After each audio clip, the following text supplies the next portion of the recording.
something you'll appreciate. I'm sure you understand just what I mean. Everybody, everywhere, is falling for her now. I'm speaking of the new Ford, and boy, it's sure a wow. Lay off, people, lay off, folks. None of your sarcastic jokes. Henry's made a lady out of Lizzie. Not a rattle, not a bit. Lizzie now has lots of it. Henry's made a lady out of Lizzie. There's everything inside her now except a kitchen sink. A mirror. Welcome. Glad everybody's here. I've got a handful of announcements. It looks like a long list, but I'm going to try and go through it quickly. If you missed something, check with me later. But here's a few things. So certainly appreciate everybody coming and spending your day or part of your weekend with us. Sort of in no particular order, I really have to thank the committee that helped with this, even though I'm somehow up in the front with the microphone. It was certainly a group effort that as it has been for the past several years. Vern and Kimberly Shirk, my father Gary. Wait, I should have introduced myself. I'm Chris Paulson, for anybody who's not met me or I've not met yet.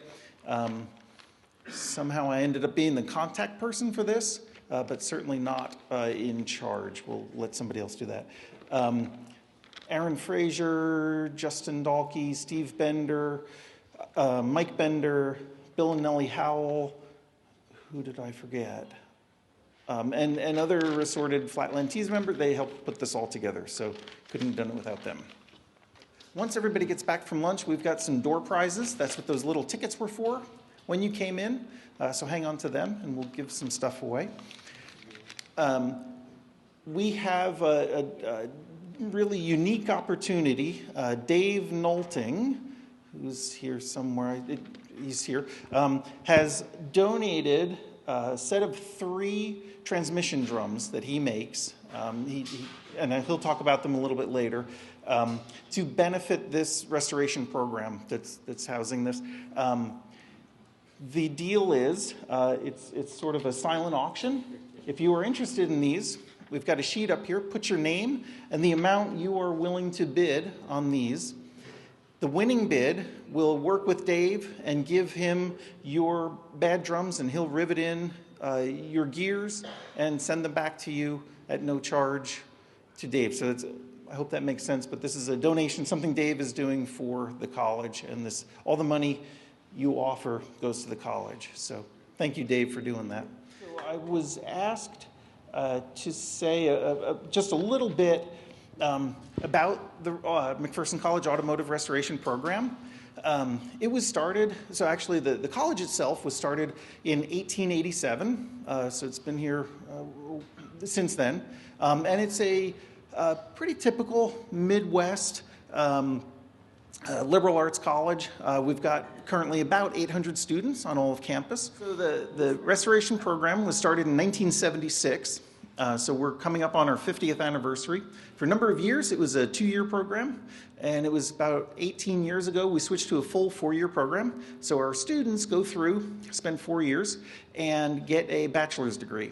And so part of that 4 years that they spend here, they do general education classes and really get a very well-rounded education. One of the additional benefits to 4 years is that gives them more time to go out and do internships. We're really limited to class time, so going out on internships over the summer is a big part of it. And right now we've got about 150 students in restoration from all across the country. One student from Australia, we had one from England a few years ago, several from Canada, so just a great variety of students. Our graduates typically go, actually the past number of years, we've had 100% placement at graduation. They go out into the industry,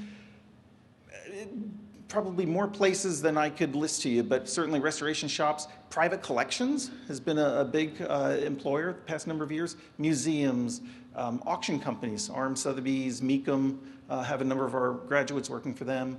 Haggerty Insurance, you get the idea, so all over the place.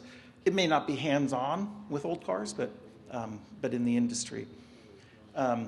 Feel free throughout the day to walk around, look at the cars. If you have questions, feel free to ask me, or this is also a good time for me to thank some of the other people that work here that have helped a lot. Brian Martin in the back has helped a lot, and if he's a good one to ask questions.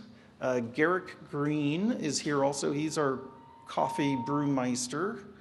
Thank you to him, and he can answer questions also. All of the vehicles you see are owned by the college. They have been donated to us. So we're just very lucky to get some great donations for the students to work on. Like I said, feel free to ask questions as we go. You'll get a pretty good sample of the cars that we work on, typically from the beginning of time. And when I say that, the oldest car we've got right now in the back is the 1886 Benz. It's a replica of the original, but that's our oldest car. Newest is either the 1972 Ferrari in the showroom or the 1970 Camaro in the paint lab. Typically, that's about as new as we'll work on. I should also mention, every year, the students put on a car show. It's the first Saturday in May, and if you are anywhere remotely in the area, I'd ask you to consider coming. There are flyers on the table in the hallway. Saturday, May 6th, and it is absolutely unbelievable. Last year, General Motors sent 3 cars from their vintage concept, from the Heritage Collection. They sent the 1938 Buick Y-Job, sort of the most iconic concept car ever, and 2 others this year. They are already scheduled to come. They're bringing a couple more vintage concept cars and a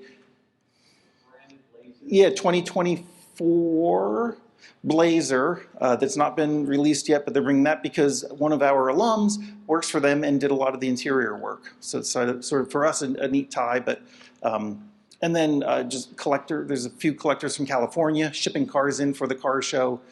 Great chance to see cars that we don't usually see in the middle of Kansas. Stu Tomlinson, I've asked him to say a couple words. He's on the Model T Ford Club of America National Board, and he's also running a pretty cool tour this summer. Good morning, everybody. It's good to see many of you again, and I do have to say that this is one of my favorite annual events that there is that takes place during the year, and I love it that it's January and it's a down month for a lot of folks, and it just makes it handy to get here. And Tess and I have been coming to this ever since we moved to Kansas about 10 years ago, and it just keeps getting better and better.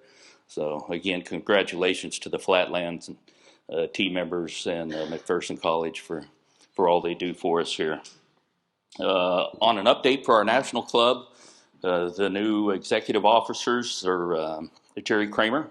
He's the president now, and he's been a board member for several years, and he and Tony Wiltshire had done a lot to work on the museum and getting that to where it is today. And George Aiken, who's been our past president, is reelected on the board, and he's going to be the vice president this year. And our new secretary is a board member, Dave Pites, out of Missouri. So he's a good man, and I've enjoyed working with him. Rachel Hughes, our executive director, works tirelessly and good. And Elisa Drennan, I enjoy working with her. She is really one great editor and does great work. So the other board members, we had Brian Jordan resign due to having to take care of his parents and his parents' farm. And so Morris Stillo out of Eureka Springs, Arkansas, was elected for a 1-year term to replace him. David Courier out of Cape Nettic, Maine. He's new board member. Ray Foster, Santa Maria, California. And then I'd already mentioned George Aiken up for another 3 years. And just to touch a little bit on some other events this year, we've got the 32nd annual pre-war swap meet at Chickasha.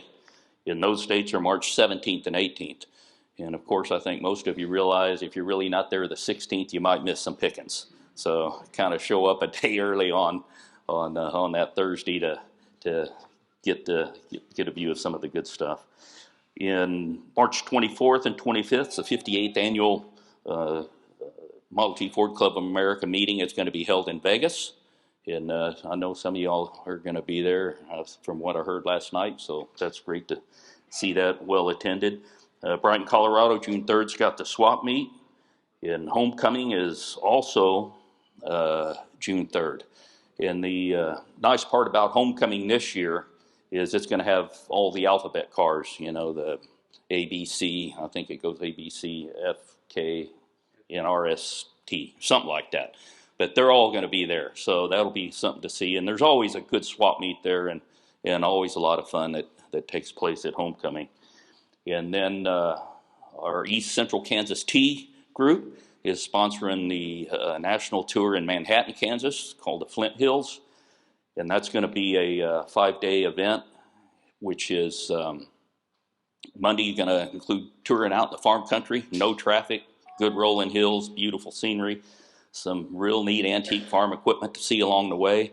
Tuesday's all about another farm road tour out in the country, and then ended up seeing a little bit of the Yellow Brick Road, and we might see some characters like the Tin Man and who else we might not know, but there's going to be some characters there guaranteed. Wednesday's going to be a smorgasbord day, and so that's kind of a down day to participate in tech sessions.